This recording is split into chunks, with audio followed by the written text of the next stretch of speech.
Mumbai Chhatrapati Shivaji international ఎయిర్పోర్ట్లో పెను ప్రమాదం తప్పింది. హైదరాబాద్ నుంచి ముంబై వెళ్లిన ఇండిగో విమానం, అలాగే కోయంబత్తూరు వెళ్లాల్సిన ఎయిర్ ఇండియా విమానం రెక్కలు పరస్పరం ఢీకొన్నాయి. ఈ రెండు విమానాల్లో ప్రయాణికులందరూ సురక్షితంగా బయటపడ్డారు. విమానాల రెక్కలు ఢీకొనడంపై ముంబై డీజీసీఏ దర్యాప్తు చేపట్టింది. ఇండిగో విమానాల రెక్కలు పరస్పరం ఢీకొననున్నాయి. అయితే కదులుతున్న సమయంలో ఒకదానికొకటి ఈ రెక్కలు ఢీకొన్నాయి. ఈ ఘటన జరిగిన సమయంలో రెండు విమానాల్లోనూ ప్రయాణికులున్నారు. ఒక్కసారిగా రెక్కలు ఢీకొనడంతో విమానాశ్రయంలో కలకలం రేగింది.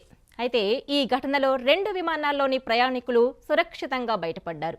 ఎవరికీ ఎలాంటి గాయాలు అవ్వకపోవడంతో ప్రయాణికులు, సిబ్బంది అంతా ఊపిరి పీల్చుకున్నారు.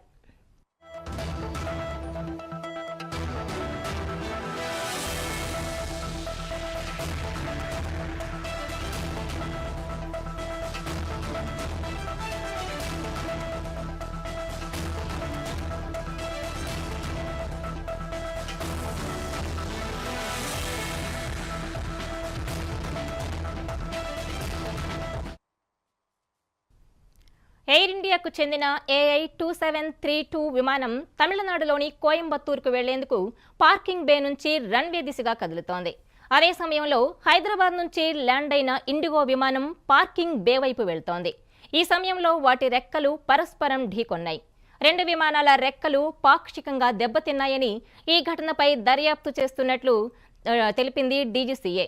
పార్కింగ్ చేసిన తర్వాత ప్రయాణికులను సురక్షితంగా దించేసినట్టు వెల్లడించింది. మరోవైపు కోయంబత్తూరు వెళ్లాల్సిన ఎయిర్ ఇండియా విమానాన్ని మరమ్మతుల కోసం తరలించారు. ప్రయాణికులకు ఇబ్బంది కలగకుండా ప్రత్యామ్నాయ ఏర్పాట్లు చేశారు.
ఛత్రపతి శివాజీ ఇంటర్నేషనల్ ఎయిర్పోర్టులో పెను ప్రమాదం తప్పింది.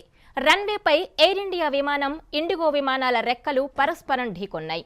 అవి ముందుకు కదులుతున్న సమయంలో ఒకదానికొకటి ఢీకొన్నాయి. ఈ ఘటన జరిగిన సమయంలో రెండు విమానాల్లోనూ ప్రయాణికులున్నారు. ఒక్కసారిగా రెక్కలు ఢీకొనడంతో విమానాశ్రయంలో కలకలం రేగింది. ఈ రెండు విమానాల్లోని ప్రయాణికులు సురక్షితంగా బయటపడ్డారు. ఎవరికీ ఎలాంటి గాయాలు అవ్వకపోవడంతో ప్రయాణికులు, సిబ్బంది అంతా ఊపిరి పీల్చుకున్నారు.